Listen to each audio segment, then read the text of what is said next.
Well, ladies and gentlemen, it's a little bit of a different setting here tonight. Obviously, my name is Xander Clements. Thank you guys for tuning in to KC Happy Hour.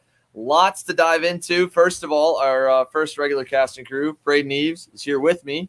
We've actually got a really cool view here tonight. Big thanks to Darren Tebby, the operations manager over at AMR Homestead Miami Motorplex, for giving us that. Our webcam's kind of not liking it, but it's at least got a good enough view. I want to introduce all of our guests here tonight because we do have a pretty cool crew that's coming on. First of all, we got our regular idiots. Brandon Jarscrack and Paulie Massimino are driving on their way from Orlando. Who knows when they're going to stop? What's up, boys? What's up? They've got one AirPod in each ear. Aren't they cute?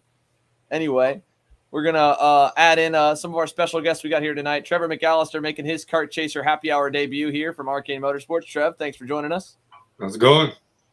Austin Osborne joins the show here today, 2019 SKUSA Pro Tour KA champ. What up, Ozzy? What up? And making his Kart Chaser Happy Hour debut as well, Alessandro Tullio joins the show. Ale, what's going on? What's up, guys? So, obviously, a lot of you guys are tuning in over this last weekend. There was controversy. The most notable about it, obviously, viewership-wise, was the K100 Senior Sunday main event. We're going to get to that. And there's a lot I have to talk about that. First and foremost, guys, I want to make sure that, we understand that the issue from that race and the issue of how we're racing and what's going on is not just a specific driver.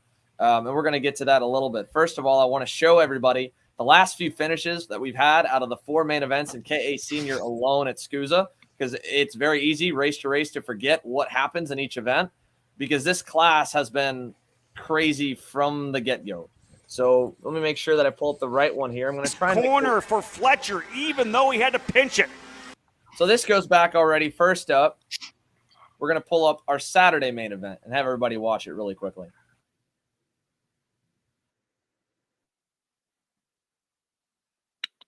He'll hold the spot. No, Morgan to the bottom, side by side. Bit of contact. Still Fletcher. Morgan's going to have trouble. Phillips comes out. He's onto the grass. Here comes Cicero around the outside. She gets into the inside of Morgan. Cicero side by side. Here comes Lloyd to the bottom of the racetrack as well. It's going to be a drag race to the line. 3 wide. Who's going to take it across the line? Carson Morgan. First of all, in that main event, Carson Morgan, Jeremy Fletcher, and finished 3rd across the line. I just missed. Hey, guys. Brandon, we're on the live camera. We're taking over the show. Well, we've done it again. I've done it before. That was the first time we've absolutely killed it. Sorry, boys. Didn't mean to leave you out. Well, actually, nobody can even see Brandon and Paulie in there. But anyway, I'm glad the broadcast stayed up. I was actually really worried about that. Well, let me go ahead and add in a few more of the finishes that we had from this main event, because in that race alone, the entire top 3 got pushback penalties and ended up losing out. Let's move to the next one. Does he try it in turn 8? He does not. This is, of course, our key one of the weekend. We'll save that for another moment. Let's go back and we'll pull another one. Coming out of turn number 3. Turning this Fletcher one down. getting pushed hardcore by Cole Morgan. Oh, the contact on the outside of the track. Both those drivers going together. Carson Morgan goes back to the lead. Cole Morgan gets together. Oh, and he wrecks him back. There. So again, breaking this one down, guys. First up, Number 3. Cole Morgan and Carson Morgan and Jeremy Fletcher had been going over and beating on each other most of the main event. Cole Morgan catches the 2 brothers, or the 2 of them. Big brother Cole, younger brother Carson, and it's no different than the playground. Big brother says nobody can pick up my own brother but me. Gets in Jeremy Fletcher, drives him off the racetrack. Fletcher takes it back. Carson Morgan And while it's just off camera, drives right into him, crashes him, takes out 2 other drivers with him, takes out Connor Ferris, and rips the bumper, which you'll see here in a moment, off Peyton Phillips. So there's that kind of racing going on. There's also, of course, the main event from Supernats, where Connor Zilish and Cole Morgan got into it there too. And the same type thing. The Morgan brothers were beating on each other. Connor didn't even get into Carson all that hard. He tried to pass him. Carson tried to dive on in on him. And we have that video that we can pull up a little bit later too. The whole class has been, honestly, as you said right before the show, Braden, unchanged whether it had pushback bumpers in it or not. Yeah. Absolutely the same. The class has been crazy, and there's been over-the-top rough driving in it almost the entire SKUSA Winter Series. So while we'll come around to more of it, I want to go back to rough driving back at the SKUSA Winter Series in 2021. And this is the first time we've had you on the show here to talk about it, Ale.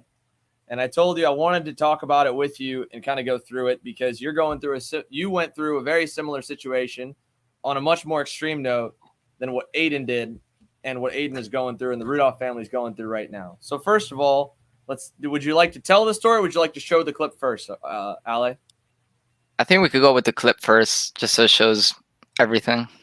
All right. Well, it doesn't show everything, but it does. The Controversy. Let me go ahead and we'll pull the clip up.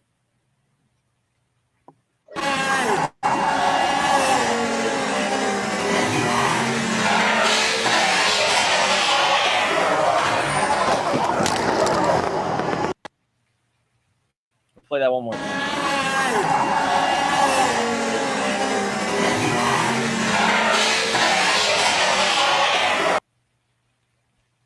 So, Ale, you and I we've talked in person about it, but this is the first time we're really kind of bringing it to light because we didn't end up bringing it to light last year. So, obviously, in that clip, you're seen looking over across, wanting to go and at least make contact, if not take out Duke Medjin. Bring us through that whole main event, what led you to that point, and then let's get to the aftermath. Yeah, started in lap 1 when I started on pole, and then I think he jumped the start, if I'm not wrong. And he just pushed me down to the inside going in turn 2. I think quite aggressive, like on purpose to take me out of the lead. And yeah, that threw me down way back to like 10th or 11th, maybe even more than that. And then once I made my way back up, and then on the last lap, he crashed with Norberg, I believe. And then when he came back on the racetrack, he aimed for me to try to take me out. So yeah, it was things that led up to all that.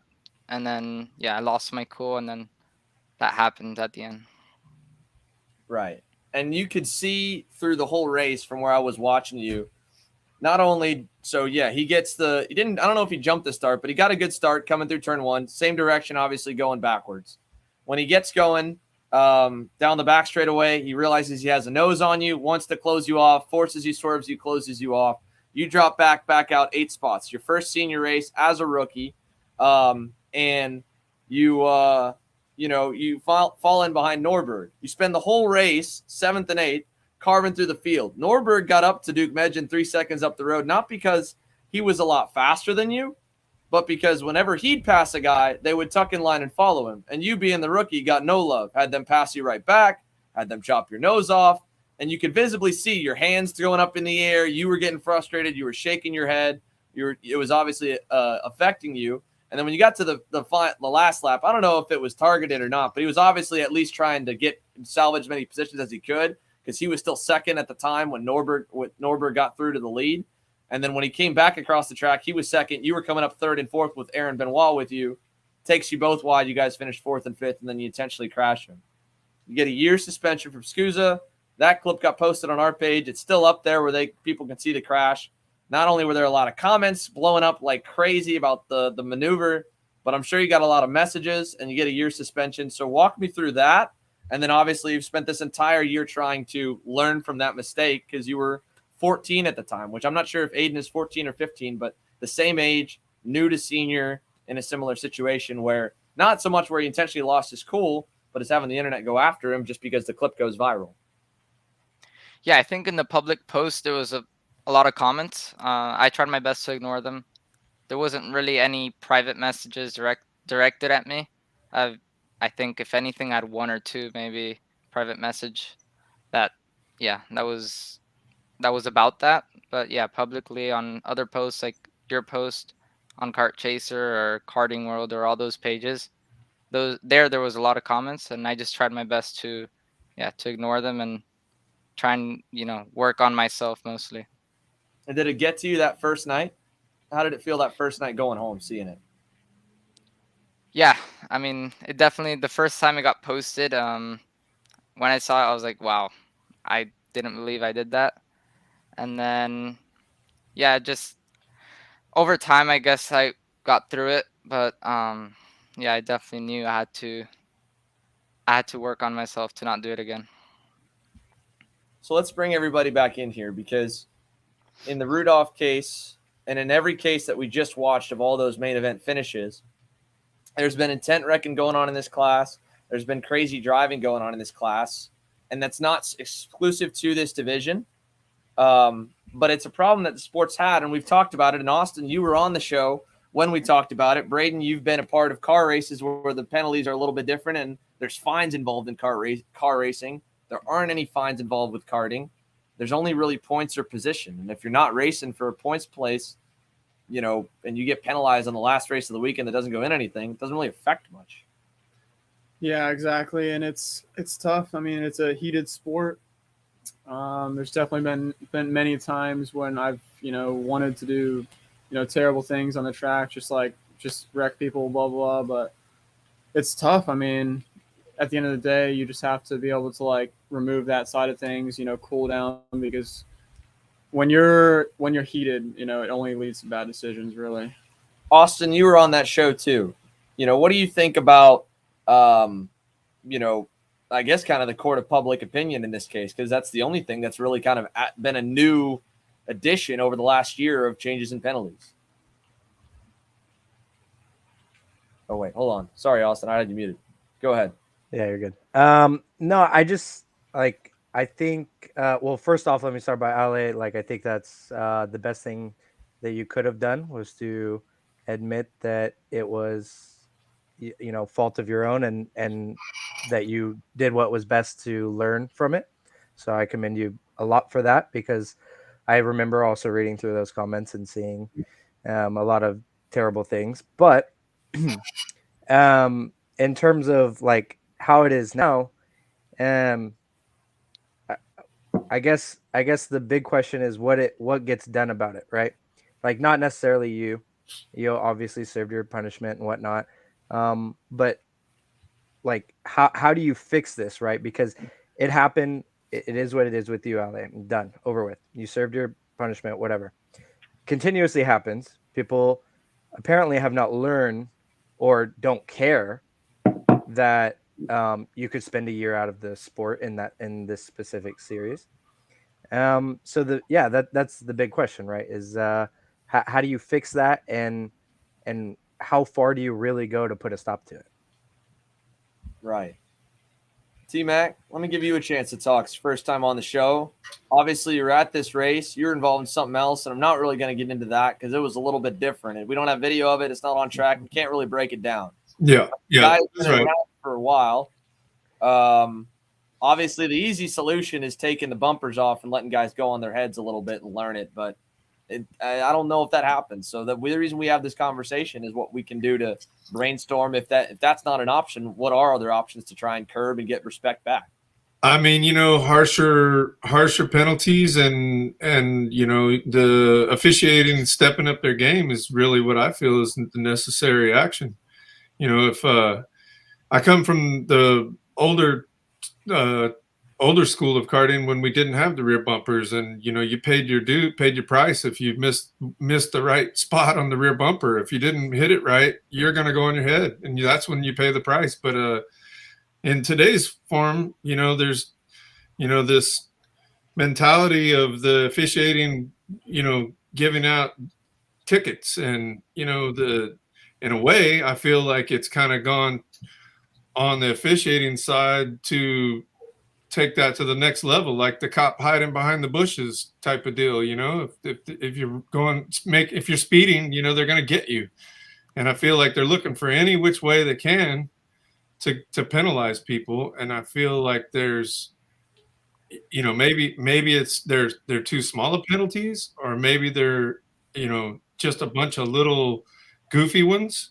But whenever there's actually something big that happens, there's not that equal penalty that comes with it. And I feel like when you have people that blatantly crash people and it's obvious, that's when the officiating should step up and say, hey, that's beyond what is necessary. And, I mean, for instance, the whole Morgan thing, and my kid this weekend, they put their hands on each other, and that's in the scale line. So like, giving somebody a push because you're heated after whatever happened on the racetrack is minimal compared to what could happen on the racetrack with a weapon that goes 70, 80 miles an hour, and you put somebody off into the fence because you feel like you can.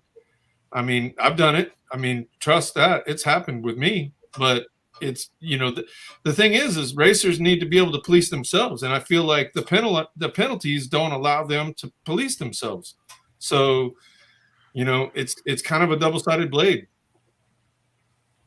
Paulie and Brandon, I want to switch gears a little bit to you guys too. And we're going to go through this, and we'll see how long we go, where we end up needing to hit for our commercial break, because Ryan Norberg's on his way to St. Petersburg right now for the ROK race, which we're going to preview a little bit later in this show.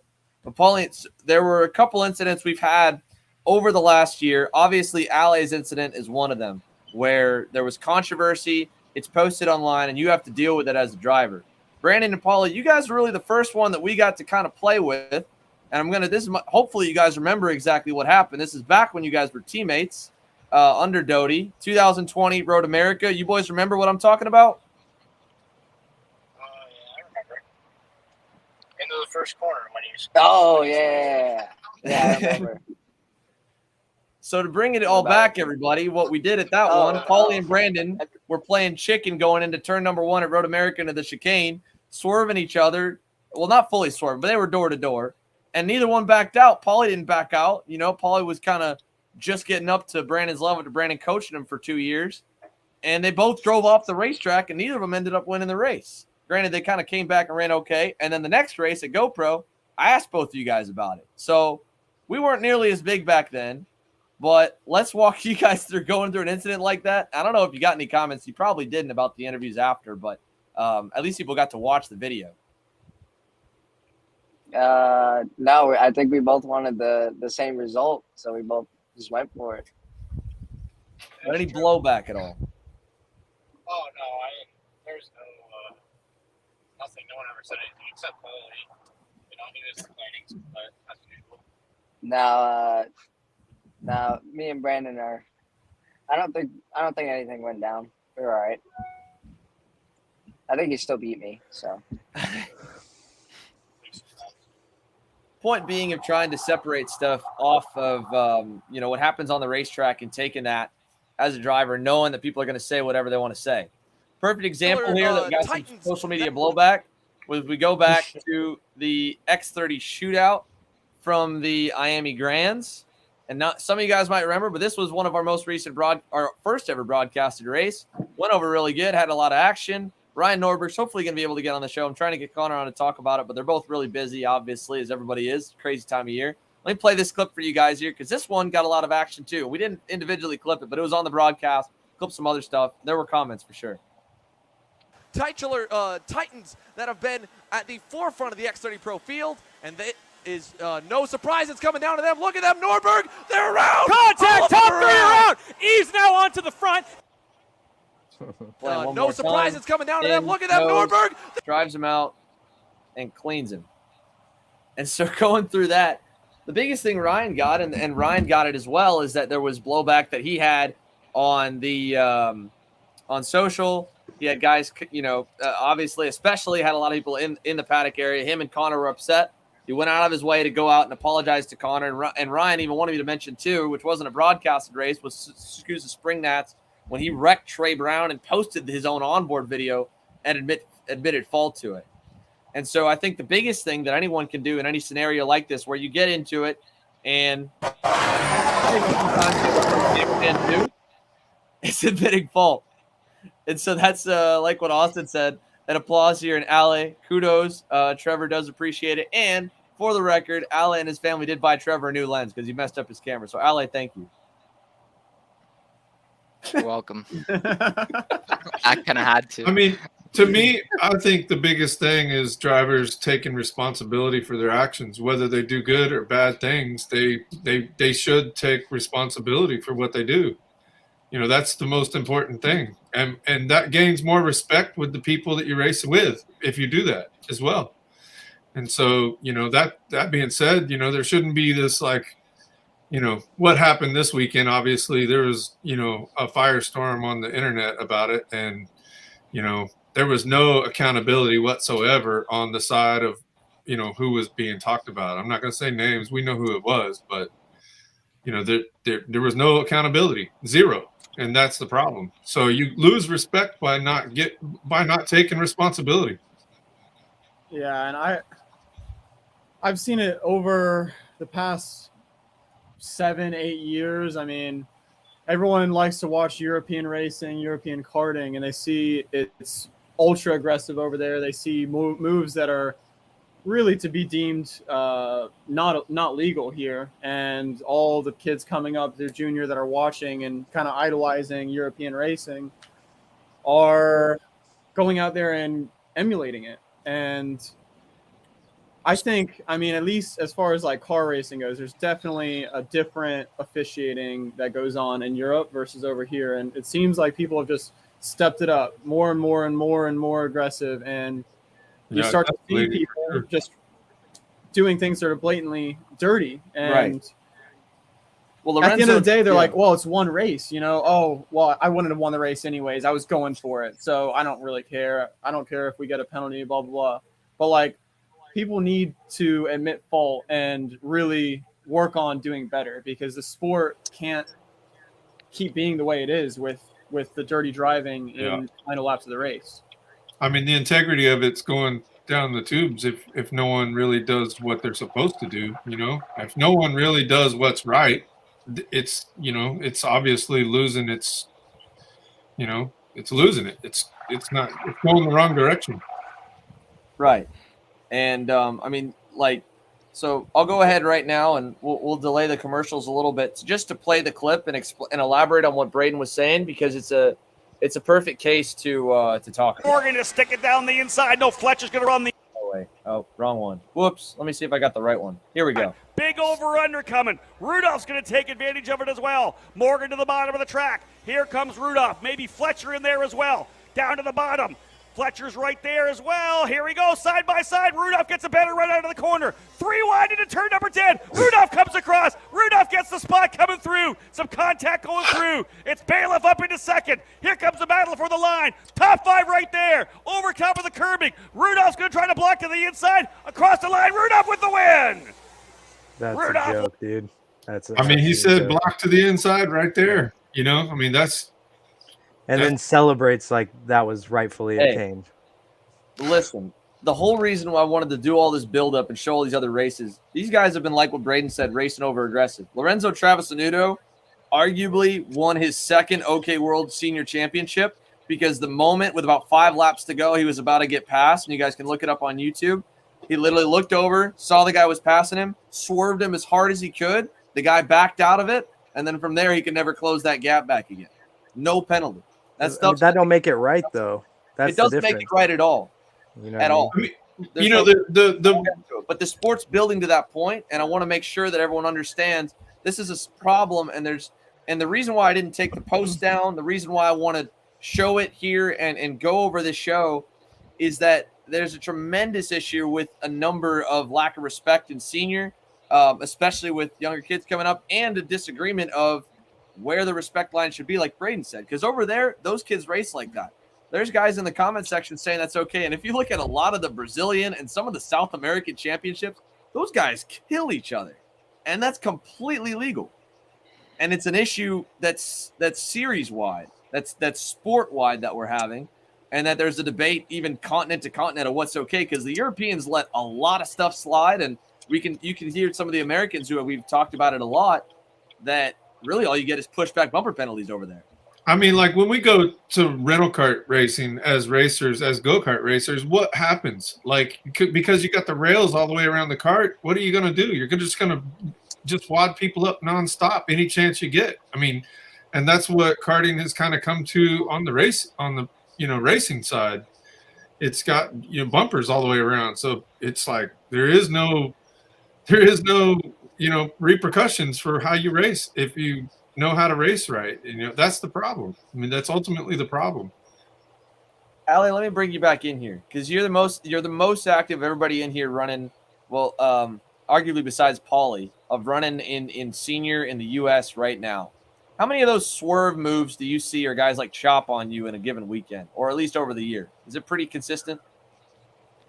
To me, no. Honestly, I don't really see that a lot. I think it's. I mean, I saw it this weekend with. I'm not gonna say names actually, but I saw an incident like that right in front of me. Luckily, it didn't end up in contact, but it was really close to contact. But no, I don't see it that often. Right. And the last thing before we go to commercial really quick is how big of an effect did the suspension have on you, and then the social comeback? Do you think that just seeing the video you would have thought differently, or was it all of everything that came back? Was there anything that stood out that made you kind of have an epiphany almost last year after your move? I mean, it was instant regret right after it, but yeah, going back and looking at the video definitely had an impact. And then the comments, I really tried my best to ignore them just because it wasn't going to be better or worse if I read them. So yeah, I ignored those, and I just worked on myself, tried to keep cool, and USPKS and USPKS all the races I did in that. Do you feel like you're a drastically different driver now after that incident? I drive the same way when I'm racing. Not in that way, but I'm aggressive still. I mean, I go for passes. Like this weekend, I went on a pass on Carson, and I messed up. I owned up to it. But yeah, definitely, as a driver, in general, I didn't change. Well, you definitely got some kudos for that here. I'm trying to go back and find it really quick, but so I have a point about that one video that you posted with the Norberg deal. You know, that was the money race, wasn't it? It was. They were going at it for the show. So when money's involved, it's a whole other story. And I feel like those are the types of races that should allow some of that to happen because of the fact that there's money involved. And, you know, that's when the level gets raised and when things get a little bit gnarlier, so to speak, you know, and I think that that's a little bit warranted. And that was, to me, just really, really hardcore close racing. And he overcooked it in there and didn't have enough track. And, you know, Connor was not going to give him any inches, and he was going to try to take what he could get. And they just got together, and that's what happened. You know, it's just part of racing. I think that was a real true racing incident. I mean, I don't know that video example in particular is maybe not perfect to fit in what we're talking about here, because that one was more so somebody being a bit more ambitious and one person not wanting to let go of it. Yeah. But yeah, I mean, that was a money race, and that was hostile, boy. That for sure it was hostile all the way through from start to finish. Yeah. I think the biggest benefit out of it all, though, was that, I mean, you guys, you know, that whole group that was in that lead pack have respect and have run against each other for quite some time. Yeah. And I think that's the biggest thing that the KA senior class is lacking. I mean, even if a lot of those guys are buddies when they go on the racetrack. I mean, Aiden and Peyton Phillips are good buddies. The Morgan guys and Morgan brothers and Connor were hanging out good at the end of the day after the race and joke about it even now. But we're having a style of racing that needs to kind of get curbed, you know, and I think there's no question about that. I think that's the first thing. And when we look back at the incident as well, again, just from this weekend, right, talking about on the finals, you know, coming into the corner, right? I mean, first of all, you know, it's Bailiff up into number 10. Rudolph comes across by side. Rudolph gets. I mean, these guys were all racing hard all the way in. And it could have been anyone in Aiden's case because there have been a lot of guys that have been swerving. And in the back here, we don't have a good view, so I don't really want to touch on the penalty Bailiff got here. As well, down to the bottom. Because he ends up getting a penalty for kind of jacking up Morgan a little bit. There as well. Here we go, side by side. Kind of moved him a little bit, but he was able to hold on to it. Yeah, he was still on the inside. I don't think that was enough for a penalty. In fairness, Aiden looks over, and I feel like he was thinking he was going to clear, and he just wasn't far enough ahead, and he just went for the Euro chop, and they were in the way, you know, and it was too early. He shouldn't have done it. He probably would have been fine if he'd have just rolled the corner. He'd been good. Yeah, I absolutely agree. That's almost and again, I don't want this to be coming off as personal to this driver at all, but we're just talking about this situation. And in this situation, this driver, if I was in his seat, I 100% am saying I have this race won, okay? I have the better run. I'm on the outside, the preferred line. These guys are barely a bumper on my rear bumper. All you have to do is send it around the outside, brake super deep, hold it there, and you have the next 2 corners. Like, there's no reason that he had to do that. That's right. And the fact that he says, I'm just going to turn down on them when they're right there, it's just, I think he didn't realize that he could have won it cleanly. And he was saying, if I can't win this cleanly, I'm going to do it dirty, basically. In my eyes, that's the only way that's the only thing you can be thinking, to just left hand down when you're 3 wide on 2 people on the straightaway. I don't know what else you could be thinking. I mean, yeah, I mean, ultimately, it's just a bad deal. I feel sorry for everybody involved, including Aiden, in a way. It's just, it's sad that racing has come to that. I mean, but at the same time, these guys are trying to prove themselves. They're all trying to get their name up there. You know what I mean? And I get it. We've all been there. And I think that, they're just trying too hard to prove themselves. And it just crescendos to like that sometimes. And that was pretty gnarly, I will say. And I don't know, it's like, what do officials think whenever they see that? Like, is that just like, that was a big deal, but I think we're just going to let it go? Or, like, how does that, I mean, to me, immediate black flag. Like, as you come across the line, checkered and black, you're done. You didn't even make the finish, kind of deal. But he gets what was his penalty? 20-something seconds? Or he got dinged good. And that's one thing where SKUSA did step in, and they gave him a penalty for the contact. He got a penalty for unsafe re-entry, because when he re-entered, it forced Morgan wide and allowed Bailiff to get underneath Morgan. And I don't know if the third penalty was a blocking penalty. I'll look it up over here during. I don't know. It's just wild. But like you said, I mean, the kids are wanting to prove themselves, right? And so that's where you go back on the series up until this point. I mean, this was a harsh penalty, but the only penalty that came out of when the Morgan brothers were wrecking each other and Jeremy Fletcher gets in and wrecks each other, and the only penalty that came out of them wrecking each other again at Vegas and Connor Zillish wrecking with him too. And Connor didn't really wreck him back in any way. He just got wrecked. The only penalties that came out of all that, because none of those were points paying races, was when they touched each other.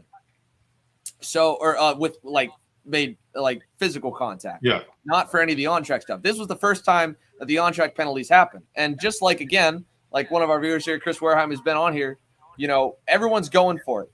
Andre Nicastro has won a Supernats by swerving Dave Serra after Dave drove through from dead last on the grid after making it to the LCQ all the way to the lead. Coming across the line, he's getting the momentum, and he swerves at him, ramps him in the air. It's a picture that goes up on the EKN articles all the time. It was a crazy finish, but there was no penalty. I mean, this is a sport issue and not a Rudolph issue, and that's why I want everybody in here, right? Like, it's a product of coming up. But now that we're finally starting to get a bigger and bigger spotlight, there's 2 things that everyone needs to come out of this. And number one, Braden understands this as well as a driver who's already well up on his way up the pro circuit, is that no matter what, like Ale said, the comments that you're going to get on social media, I mean, there's going to be instances like this race after race after race. Max Garcia got into Aiden Ingrata to win the X30 Junior main event to try and win it in January. Got some heat on Instagram and got some heat on Facebook because he rooted him out of the way, took them both out off the racetrack. There's going to be that with the way these streams are nowadays. And so for the kids watching along, for Aiden watching along, that stuff's going to happen, number one. You can't control what other people say. And like Ale said, I mean, Ale, you understand it. You can't look at those comments, number one. No matter what happens on the racetrack, you can take advice and criticism from everybody, but you can't look at the comments. Because, Ale, I'm sure if you were looking at the comments from what you got last year, you'd be in a rougher mental state than probably where you are now, yeah? Yeah, exactly. If you look at the comments, especially the bad ones, I mean, it's just gonna make you think of yourself in a poor way. I think it's just gonna tear you down more.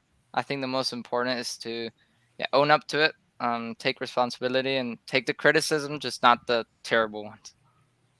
And then the second point that I want to make is like I said here, there were no penalties for contact like this up until it became a race for the win, and really up until this fourth round.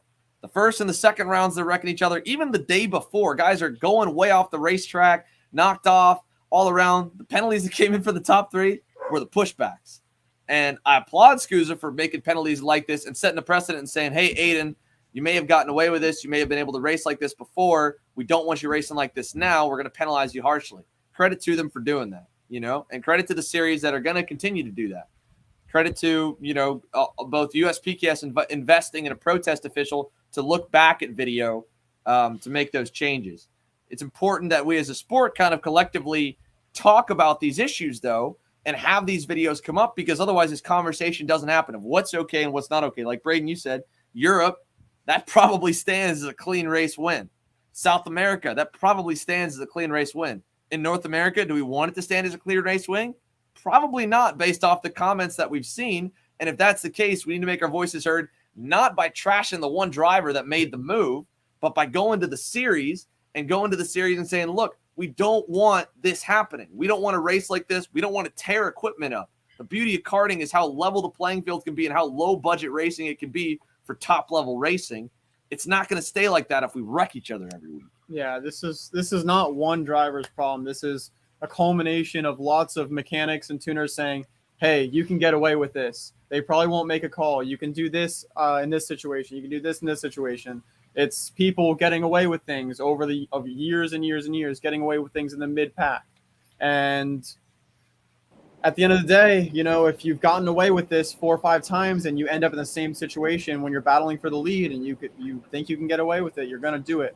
And at the end of the day, it's coming down to officiating and just a culture that some people have, been a bit more aggressive on telling what their drivers can do and what they can and can't do.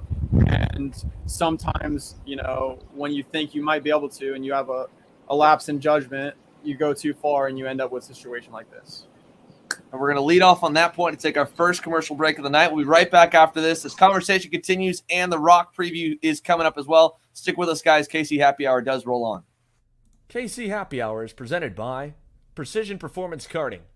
PPK is the exclusive South Florida dealer for Coyote Motorsports kart racing chassis and Coyote's newest distributor. However, owner John Seglem and Coyote Motorsports' relationship spans across numerous decades in the sport, meaning that you've got years of winning expertise at your service. PPK offers trackside support at all of the CKNA South Division events, the CKNA Majors, such as the Spring Nationals and the Grand Nationals, the Sunshine State Karting Challenge, and a number of club races in the Southeast. PPK also has an impressive driver roster at these events, racking up multiple wins and podiums in 2021 with longtime Coyote Motorsports driver Chris Carroll and KC Happy Hour's own Paulie Massimino and Brandon Jarsacrack. If you're looking to get on the same race-winning equipment as these drivers, from the Coyote Motorsports chassis to the Odenthal motor mounts and Greyhound racing seats, Precision Performance Karting has you covered. Check out Precision Performance Karting on Facebook and Instagram, or email them at ppkartingfl@gmail.com. There's a new engine program on the block that's already begun winning races. Speed Lab Racing Engines has already racked up wins in X30 classes at the U.S. Pro Kart Series and ROK GP classes at the most recent ROK Vegas event. Headed up by names you can trust, such as longtime engine builder Mario Lafredo and industry veteran Mike Speed, Speed Lab Racing Engines has quickly become the engine of choice for a number of top teams in the sport, most recently servicing the entire Rollison Performance Group and Speed Concepts Racing operations at ROK Vegas, and also servicing the likes of JC Karting and Mike Doty Racing. It won't be long before this engine program gets a wait list, with his resume already filling up with wins, so make sure to reach out and get your tune-up by emailing them at speedlabracinengines@gmail.com. So while Braden is stepped away, he's trying to go get our resident kitty here to come over. Oh, you got him. I did get a couple questions on the comments here about the hat. We just got these new hats in. For once, someone wants to take a screenshot. My hair's not looking good. But these new hats we're going to have available online in St. Pete. We have these cool mesh on the back. A brim underneath the brim looks pretty cool. They'll be up on the online store really soon, along with the St. Petersburg t-shirts and Miami t-shirts still for sale. So if you guys do want to get those will be up here in a little bit. Do have another one joining us here, Ryan Perry. Ryan, thanks for joining. How's it going? Pretty good, man. Pretty good. How's your hotel over there? Not bad. Not bad. You got to fly out in the morning, 7 a.m. flight. Finally get to go home. It's been a long week and a half. Yeah. So, you've been in the sport for a little bit. We've been talking about it too. I like Wareheim's point that he put in the chat here about penalty points, and I think something that we've kind of talked about a little bit too that requires some serious coordination. What do you think? Haven't seen it. Haven't been involved with the Morgan Brothers wreck in January with Fletcher. I mean, you've seen how crazy the racing's gotten, and this is the first time that they've taken a stand and the sport's kind of gotten crazy. What was your take on where the penalties have been and where they should be? I think they were handing out a lot of penalties over the weekend. It was nice to see after last event without the pushbacks, there were not a lot of penalties for some pretty blatant moves. So it was pretty frustrating. I'm glad the pushbacks are back in play. But I really like what USPKS is doing with allowing protesting, because we did lose on the KA final on Saturday due to a pushback penalty. And that was a great race. But, yeah, I don't know. I think Rudolph just really wanted to win, and he just went for it. And I don't think he expected that to happen, but you can't do that without getting a penalty for sure. Right. Which, again, up until this point, there really hadn't been wins. So that's a big kudos to, again, SKUSA for calling some penalties, like you said, this weekend with the pushbacks. There was still a number of other races, though, that got decided by them. There was a great battle between Oliver Weldon and Keelan Harvick that had them. Weldon's bumper got knocked in. They had a great race all the way through. Race win lost after a good battle. You can go check it up on the Facebook page, and I think I might have it, but I'm going to end up losing the video if I'm going to try and click on the wrong one. I mean, this weekend with them back, obviously we thought the racing was a little bit better. Did we see any brake checking? Let's go down the line here first of what the racing was like race to race, because, Ali, you were on track for both.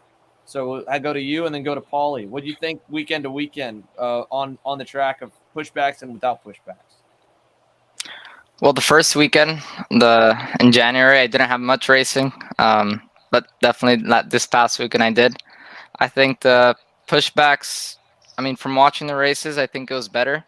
It allowed for cleaner racing, and yeah, I mean, the penalties that, like what Weldon got, which was a bit unfortunate, it happens with pushbacks, and it's going to keep on happening. Paulie, let's go to you in the car and let's see what you can say. What were your thoughts weekend to weekend? Because we got you on interview and on a quote post saying you didn't like the pushbacks. You were the one that wanted them going. One of them, anyway. Yeah, at first I did want the pushbacks going, but after the first round, I realized how much help they've been. We may not realize it until they're gone, but once they're gone, you realize you want them back. So it's definitely more enjoyable having them back. Ryan, did you get to hold that over Paulie at all, or were you in the same boat? Because obviously drivers like to complain, and half the time you lie to them about the chassis change you make, and then they go faster. These kids, they don't remember what it was like before, and we got the full length rear bumpers. It's just been a disaster, and I think that having the pushbacks for a while now, I think the officials have kind of gotten used to having that, and they to me, they were not prepared for the amount of penalties that needed to be called without them. I prefer having the pushbacks, but I really like what USPKS is going to do with allowing the protesting, because you're going to have a situation on the start where your bumper gets pushed in and you lose a race because of it. It wasn't your fault. I think it'd be nice that if you had camera to prove that that's when it got pushed in, that you can get something like that overturned. So, Austin, you worked both weekends. You watched it, spectator-wise. Thoughts weekend to weekend. Thoughts on pushbacks, protests, penalties overall. I think definitely, aside from the one major incident, the racing was better. The weekend number 2, or this past. I saw a lot less just like absolutely blatant, driving somebody just straight into a corner and never lifting. With them in this past weekend, it definitely you could tell that people were trying to be a bit smarter on how they were moving people out of the way. There was a clip of it with Bailiff and Morgan that you showed. I think that was honestly, I'm under the team that Carson drives for, but I think that was maybe a good amount. I think any more and you're reaching that limit of just blasting somebody. So I think that having them definitely made people think twice again.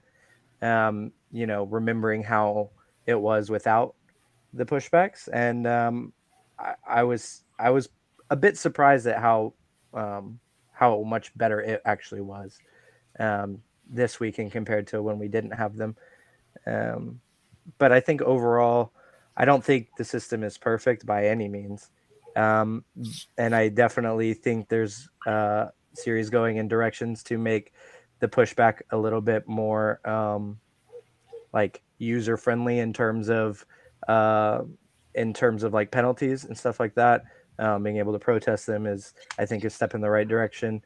But so I think it's odd. I think we're almost relearning kind of how they're going to be officiated and starting from scratch, which I think is good because we were all kind of at a relatively like a shock state when they first got announced. And I agree with Ryan. I don't think they were prepared to officiate without them or even with them, a couple of years ago. So it's good to see that at least there's things being done, whether they're small or large changes. I think obviously everybody's trying to go in the right direction. Everybody's trying to make the sport better. Still get your bad apples, but you definitely can appreciate or have to appreciate the small steps that they're taking. And Alex Murphy on Facebook here made a good comment to talk about the protest. And this was what I was going to lead into as well, is like, so Alex saying issue with the protesting pushbacks though. What about the rest of the race? That scenario, pushback at the start. Do officials watch the other 20 minutes of race footage if you knock it in off the start for any other hard contact or drivers taking advantage of a pushback that is protestable? To answer your question, Alex, I'd imagine the answer is yes. And most of the time that I've been in those situations, the answer is yes too. But what we got to understand is if we're going to have that stuff, that entry fee is going to cover more people. We can't all come in after a race, 10 guys with pushbacks, 30 minutes, 20 minutes per guy of footage, and protest and try to get them to watch the whole thing through without having a full team of protest guys. I mean, that's, I think, probably the biggest thing that we'll have to accept with that. Brandon, let's go to you next. At both weekends, watching, thoughts? Yeah, I definitely think the second weekend was way cleaner. I was always standing down in turn one watching, and it was very rare that I saw any wrecks at the start. All right, well, that's close enough. Yeah, I think I definitely cleaned up the starts, and like everyone said, they definitely cleaned up the rear bumper and front bumper contact. But I did see a lot more of the side-to-side contact where people would just kind of throw it in on someone and use the outside guy as their way to get through the corner, which I think has definitely been a problem with having the pushback bumper, is everyone just finds a different way to make the contact happen. But I think the only way to really fix some of the stuff we were seeing, like we were talking about in the beginning, is I kind of like that point system that you're talking about. I think every driver, you should have a tally of points throughout the year, and if you get too many, same thing they do in basketball, if you get too many fouls, you sit out for the rest of the game. You gotta do something like that, and not necessarily saying every time you get a pushback over penalty you get that, but when you do something blatant, you definitely have to have some more repercussion of it. And I know we discussed one time earlier this year that maybe a monetary fine could be a thing, and that would, I think, definitely stop people from doing the blatant and wrecking that's been going on, or at least it would make them think twice before doing it. Yeah, and I think the monetary fine stuff could work too. I like personally the penalty points, almost where you have to drop down, and this is where it comes into series collaboration if the series are willing to do it. At least for us, you've got at least 3 3 major national championships you could recognize between the ROK Winter Tour, ROK Vegas, USPKS, and all the SKUSA 6 majors between Pro Tour, Winter Series, Super Nats. You could throw Challenge of the Americas on there if you wanted to. And if you get too many points in X amount of starts at any of them, you're barred from all 4. And then you've got to go drop down and run some regional championships to get those points cleared back up so you can and run races without getting a penalty to get your national license back. There was one guy here in the chat, I got to go back and find a little bit, that was talking in the UK. Obviously over there and over in a lot of other countries, they have a national ASN, which the national sanctioning body can dock your license and knock you up and down. In the case of the US, we're all kind of disjunct and would have to split up. But I don't know, Ryan, as a team owner, you know, how would you feel? Is it better for you, for the series, to take it out of your hands and kick your guy out for the weekend and the chance that they may get it wrong, fine them for the weekend, or say, look, you hit too many tallies of penalty points? Or would you rather them not? I'd rather them not do something like this, throw drivers out. I think you want to grow the sport, but I think throwing people out of events isn't the way to do that. But maybe you can fine them. I think that would be okay if they have too many of the same reoccurrences. That would be something I would be okay with. T-Mac, you're a budding team owner, been around. I mean, what do you think? Do you think we should bring the black flag? Are you on his side? You don't want to do it, or you spot off? You want to do it? Man, I think it just comes down to the drivers. I mean, they really got to step up their game and have more integrity. That's really what it comes down to. I mean, and you got to hold them accountable whenever they don't. You know, call them out. Say what the truth is. You know, if they don't do what they're supposed to do, they need to be told what to do right and how to do it. Maybe they need to be educated. Maybe the team owners are not teaching them right. Maybe the driver coaches are not telling them the right story, how to handle it, how to deal with it, what to do. It's important that they, you know, that they do the right thing. I mean, that's ultimately what's going to make the sport better. You know, that's what's going to make it better is if everybody steps up their game, drivers included, team owners, driver coaches, all of them. You know, if your driver does something wrong, you go, hey, man, that was wrong. We're not doing that anymore. That's it. I mean, you back it off. You got too many marks on your go-kart. I don't want to see any more. You know, that, I mean, really, that's kind of what it needs to come down to. I think something that really stems is the stem of a lot of problems is the age. This is of course just my opinion, but I don't think that you should have 14, 15, 16s kind of on the fence in a senior category, where if you're somebody like me or really Brandon, Paulie, somebody who's just, you know, right around that 20 age, I don't think it should be reserved, obviously, for like 18 and up or anything like that. But I would be curious to know the statistic, if like how many on-track serious incidents start from drivers who are under X age, right? Whatever that may be. In my personal opinion, I see way more younger drivers who are, for whatever reason, whether they're trying to prove a point, whatever the case may be, I see the majority of drivers in these serious consequence accidents that they've, you know, put themselves at the forefront of. They are usually younger, right? Even in the beginning, Ale said, or maybe it was Xander said, you know, I was 14, 15 years old at the time. It just, maybe the talent may or may not be there, but the thought process and the brain development, maybe not, right? You have issues that stem because they haven't been in enough experience to have been through enough of those situations or whatever the case may be. But the statistic of how many serious incident wrecks below X whatever age would be baffling, I think, if we were able to pull that number, because I do think it just stems from extremely young drivers for, like I said, whatever reason, trying to prove their point or whatever the case is, in a senior category where the older drivers have earned their respect between one another. you never I mean, you get the occasional one or twos that that older drivers or whatever you want to call them crashing into each other, but you know what, it's just I think a lot of it does stem from a younger age. Ale, what's your take on that? I sort of agree with that, but at the same time, I agree more with Ryan. I would like maybe like a fine process type of thing. Like if you accumulate too many points, you got to pay a fine. I think for age, like I know Austin didn't really direct to say 18 and up or anything, but yeah, I mean, younger drivers usually get more overwhelmed and maybe they want to stand out a bit, so they do dumb things.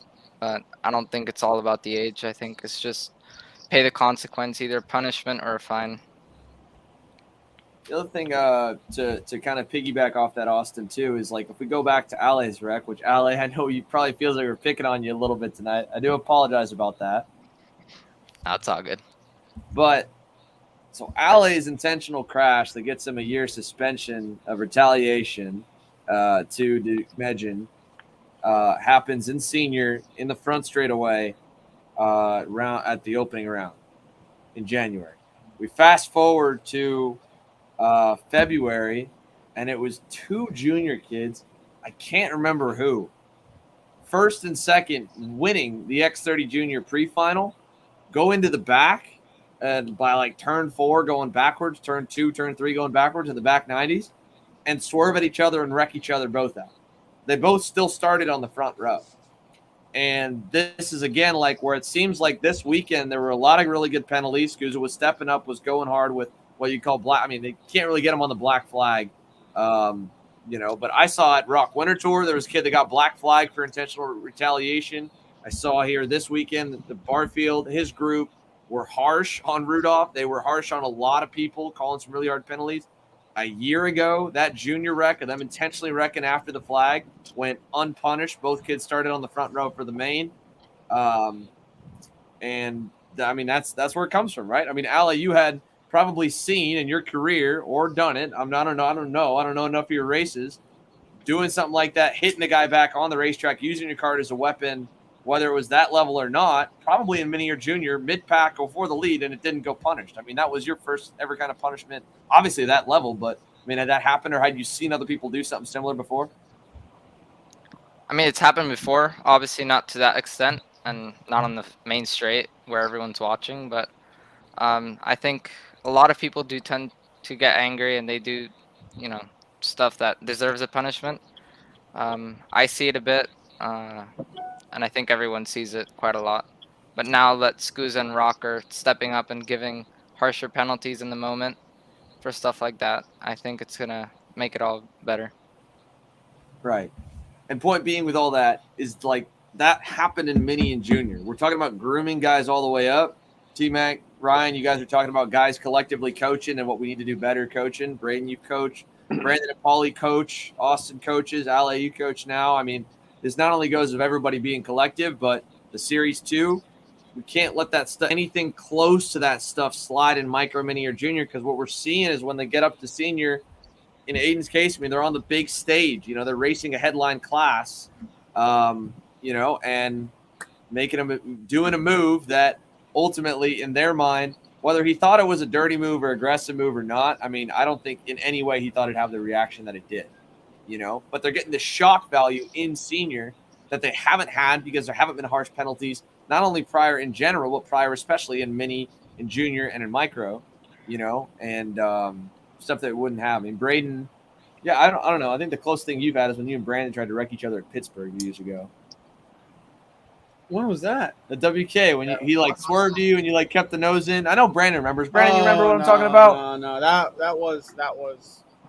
Nah. Brandon remembers. You know what this reminds me of, and we can pick on him because he's on the podcast normally. Ryan can take some heat, okay? All right. You remember when Ryan at Mooresville in USPKS 2014 swerved down on Andre Cash? Oh yeah, and he killed him. Yeah, he just completely. They were side by side, just moved him all the way down until Andre was all the way on the white line.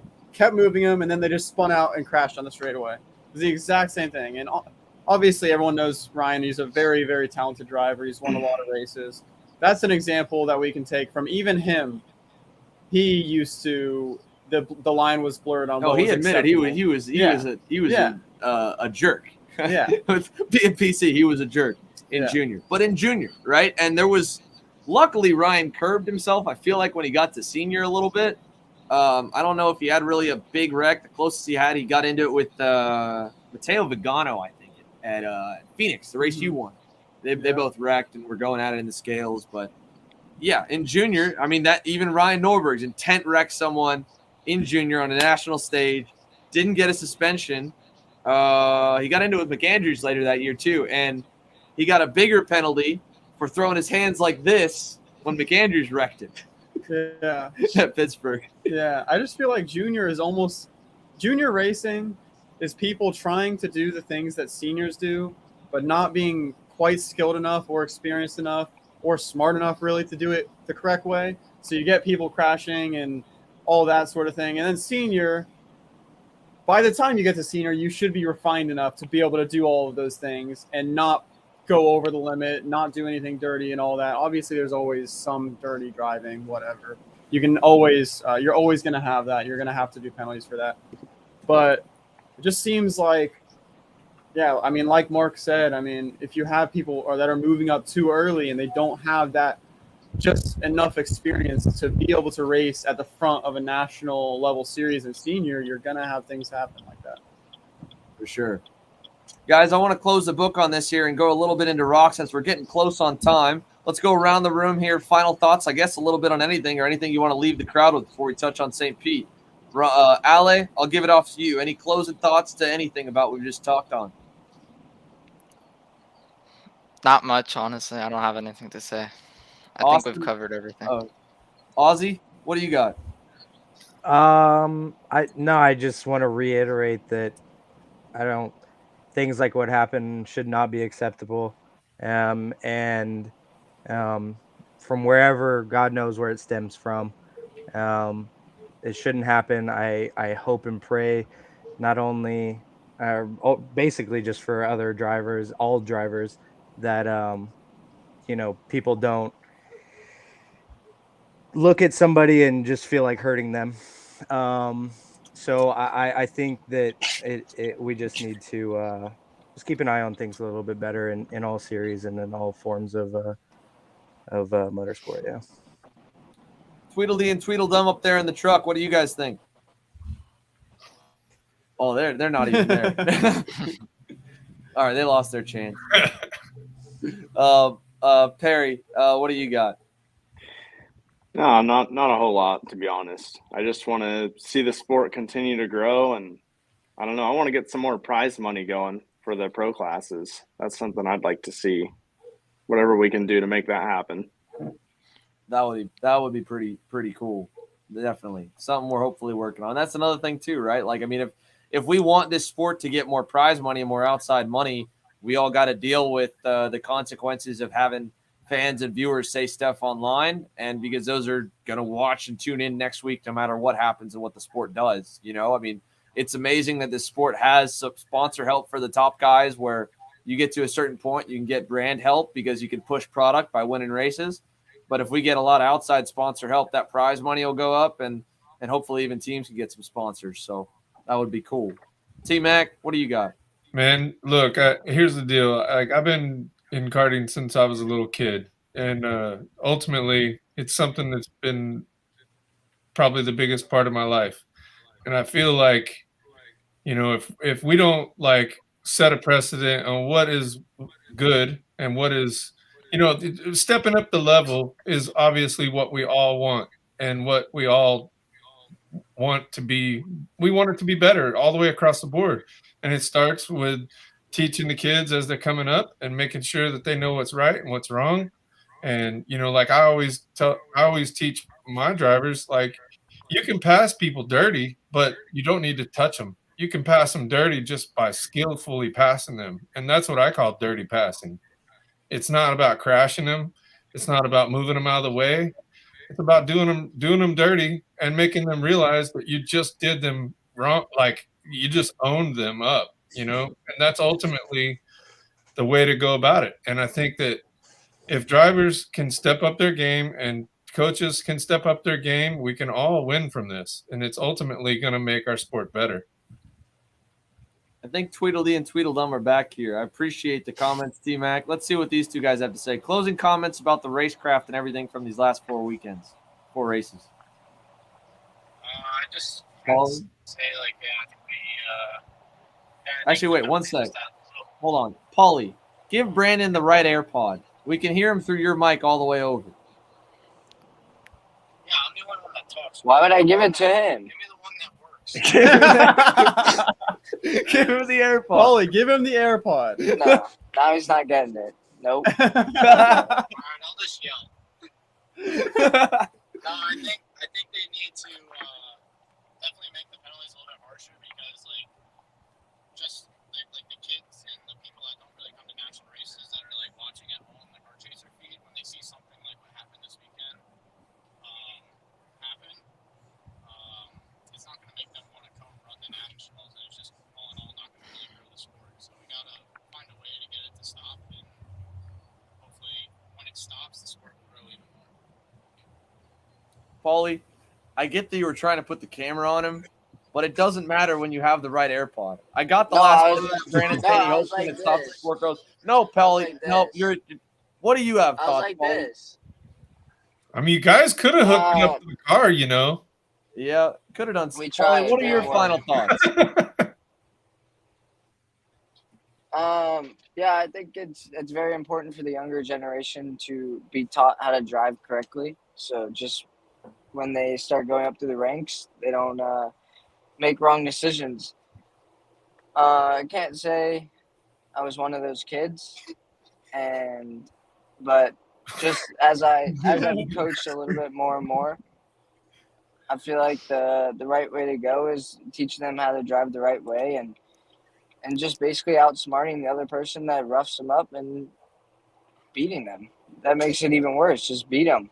That's right. That's the taken out, difference. you Is beat you recognize that. That's the right. difference. You recognize that when you first started, you were not the driver you are now, and now that you have recognized it, that No. If I get crashed, I'm still crashing you. I don't care. No, Jesus Christ. all right, fair. All right. We're gonna take our last little commercial break. We got a little more. We're gonna come your way, guys. Stick with us for KC Happy Hour. Thank you so much for tuning in. Kart Store USA is a kart parts supplier that racers and retailers can count on when they need reliable advice and service. We focus on servicing all racers with honesty and pride while maintaining customer satisfaction. We carry a full stock of Kart Republic and Tony Kart chassis, as well as Miami and Vortex ROK engines. We've also got a host of other parts available and in stock, such as products from Rev Performance Materials, Jekko Racing Seats, and more. We have a 100% satisfaction guarantee, and on top of that, if your order exceeds $200, shipping is on us. Check out all we have to offer today by visiting us online at kartstore-usa.com. As the Western importer of the Praga and Formula K chassis brands, Leading Edge Motorsports is a high-performance kart shop and race team with a simple mission: teach others the joy of high-performance driving, supply our customers with the highest quality products and services, and most of all, win races. With our remarkable racing inventory, expert services, and top-ranked national-level team to back it up, we'll help to get your new kart racing package up and running fast. From arrive and drive service to kart preparation and driver coaching to the parts you need to get you back on the racetrack, Leading Edge Motorsports is the industry answer. I'm Billy Vincent, owner of MPG Motorsports.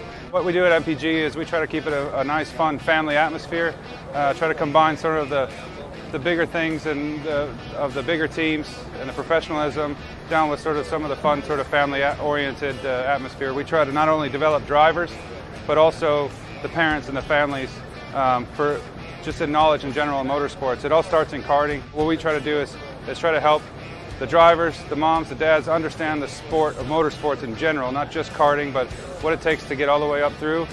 Whether you end up wanting to be a driver or a mechanic or an engineer, you know, we can help you with that, and that's what we're here for. If you're interested in joining us at MPG, our home base is at Whiteland Raceway Park in Indianapolis, and you can contact us at info@willpowerkart.com. and one of our great people will reach out to you, and we'll try to put the best program together. All right, guys, welcome back. I lost Braden. He's over playing with the cat. I wanted to go over the Florida Winter Tour track map. Before we sign off, everybody make their picks for ROK Senior and ROK Shifter. We don't know the full entry list, but we know at least most of the heavy hitters that are going. Ale, I'm pretty sure you're going into the weekend here, so why don't you break down the track map? Did you end up running this race 2 years ago when it happened over at St. Pete, or 3 years ago, I guess, the last time it ran? No, I didn't run the last race they ran. I think that's the year I didn't do ROK, or I didn't do the last round, because I'm pretty sure it was round 3. And I honestly haven't even looked at the track map for this race. So do you study it at all when you go into a weekend, or you just show up and hit the gas on the grid? I mean, I usually look at it, but I've kind of forgotten about ROK. Doing them dirty, man. All right, let's first break down the track map a little bit. These guys are a little bit shorter this weekend. It's only a half-mile racetrack that the ROK guys are going to be racing on. I believe we've got 11 turns on the racetrack. Should be a pretty decent passing zone down at the end of the front straightaway going, what would that be, counterclockwise here this weekend. There'll be a really good passing opportunity probably in the middle section where you see that big kind of kink into a tight, like 120-degree corner. From there, we'll see where it kind of pans out, but let's go ahead. The easiest one to pick is Shifter. So let's go around the room, boys. Who do we got? You obviously have the big three that are in it: Jake French, Danny Formal, AJ Myers. AJ's hot off this weekend. Billy Musgrave's going to be there. He was getting a little bit quicker. Alan Isabard, who was a local kid who was quick this weekend, is not in town. David Greco was inside the top 4. So let's pass it first to you, Paulie, because you've made these picks before, and then we'll go to Brandon. If you could give him the right AirPod, that would be awesome this time. Paulie, your picks. For ROK Shifter, I'm going to have to go with Formal again. Am I picking senior right now, too, or what? If you know who's going to be running. No. I'm going to go with, since I know Alessandro's racing, I'll go with him. We'll stay off senior here. The guys that I know that'll be there will be Mateus Morgado and Diego Ramos are going to run. Ale's going to run. Kremers is going to run. Norberg is not. I think he's right now slated for VLR senior. And obviously you're not running, and a lot of the other big name guys aren't going to be there. Yeah, he's farming. Did you say Norberg's running for VLR senior? Yeah. Oh, cool. Anyways. All right, give him the AirPods so we can hear him. We can't hear Brandon. Rip it out of his ear. Hello? Brandon, who you got for Shifter this weekend? You going with Formal too? No, I'm going to go with French again, but I just hope he doesn't hit the barrier again in the final so he can challenge him this time. Because last time he hit it in Pompano and still finished second, but I think this time he's going to get it done. Oh, okay. All right. I mean, he was pretty quick right before lap 4. Perry, you saw the Shifters in action again this week. Who you got for Shifter? I'm going to go with Formal. Got to go with him. One of the reasons is I just think he's really good on the parking lots, but also he's going to be helping us out at Orlando USPKS with some coaching. Oh, a little bias action here. T-Mac, who you got? You're a Texan now, man. You got to pull for French, right? Boy, I Formal's my boy, and French is my boy, and I think that looks like a Formal track to me. Yeah, fair enough, man. It's gonna be tight. I do think that French is gonna bring some heat. He's been right there bringing it hard, and I think he's definitely gonna give him a hard challenge. And if he gets it all right, he could upset little Formal. But I think that track just looks like a Formal track, if anything. Osborne, what do you got? No one's giving AJ Myers any love. We've got Formal, we've got French. Who do you got? Well, I know that the last pick I picked Andrew and he didn't even enter, so so maybe that was not a good pick. But I'm gonna say Formal. I know that I think there was a driver in P3 or 4 at the last round that kind of snuck up in there that I liked. It might have been a Burrell. It was not French, but there was somebody else. Greco? It might have been. Because Greco got up and onto the podium. He finished 3rd. He was up there. It might have been Greco. I liked him because he was big. Yeah, big dude. Yeah, I like him. So I'm gonna just outright Formal, but I think Greco might turn up the heat a little bit. I like it. I will say, I think it's easy to pick French Formal because they've been good in. I mean, I don't know what it is where AJ needs to kind of find what he had at Winter Tour last year with the ROK package, because AJ Myers was by and far the fastest guy at Supernats, fastest guy this weekend with the KZ package that the Magic guys have. But at Pompano and at ROK, he kind of couldn't really get there. So I don't think the chassis is that far off as where maybe they thought it was. Maybe they thought it wasn't on the parking lot tracks. Granted, this track has racing asphalt, Homestead, for being a parking lot track. I don't know. I think I'm going to go against the grain here. I like my chances with AJ with the momentum he got off this week, but I think they need to make sure that Hummer Sonata's not sleeping and gets him a good piece to run with, because if he does, I think he could be a weapon. Although, like everybody said, I mean, Formal and French have been the class of it. They were the class all through Pompano, the only two guys who took checkered flags. So we'll see. Viewers, send it in, your picks. And as a little teaser, we're not just doing this stuff each week just to do it. I'm really working hard, and I really want to launch a fantasy league really, really soon for the pro classes. I think it'd be a ton of fun. I'm sure we could get some guys to throw in some cool prizes. So we're going to sign off on that. Thanks, of course, to all of our team guys for chiming in. I don't know if Braden's got into either the alcohol cabinet or the kitty. Oh, no, he's playing with the kitten. He's being nice. See you guys here. See you guys here next week. Thanks for tuning in to KC Happy Hour. Appreciate it, guys. Later.